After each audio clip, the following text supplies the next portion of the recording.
has the highest chance of rain. Everyday Heroes, presented by Carlson Cares, a program of the Carlson Law Firm.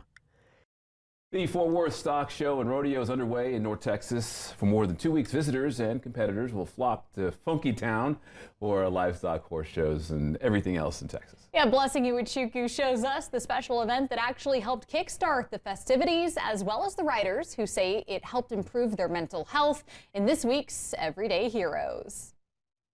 It's been several decades since a Texas veteran transitioned into civilian life, and it just took a few short years ago until she found the mode of therapy that was best for her. Her name's Jolene, and that's Betsy. It's not your typical Texas rodeo event. With a packed and screaming crowd, keep going, with an announcer's voice blaring across the arena. But it's where Betsy Nelson is making her Chisholm Challenge debut at the Fort Worth Stock Show and Rodeo. It's a big deal.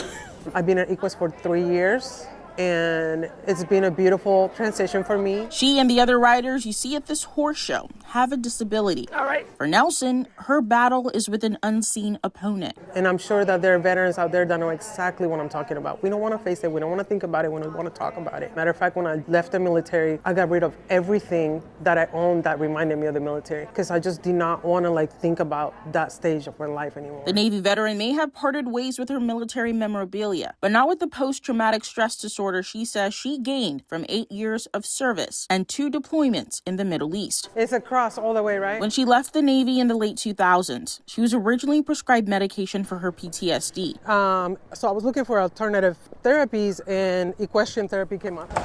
This alternative has been on the minds of the U.S. Department of Veterans Affairs as well. In October, more than $15 million in grants were announced to fund equine therapy for veterans and service members living with disabilities. Last year, we saw our counseling clients have an 84% increase of their quality of life after being with us. Ruth Shim is a veteran program coordinator at Equest in Dallas. And one of the horses in the holding area snorted, and Jolene let out a nice little snort, right? It's a release. It's a release of tension.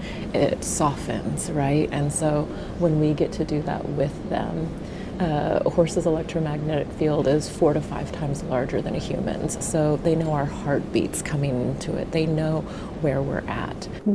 Nelson was referred to Equest to help with her mental health hurdles and ended up finding more than what she bargained for. So these people welcome me with open arms.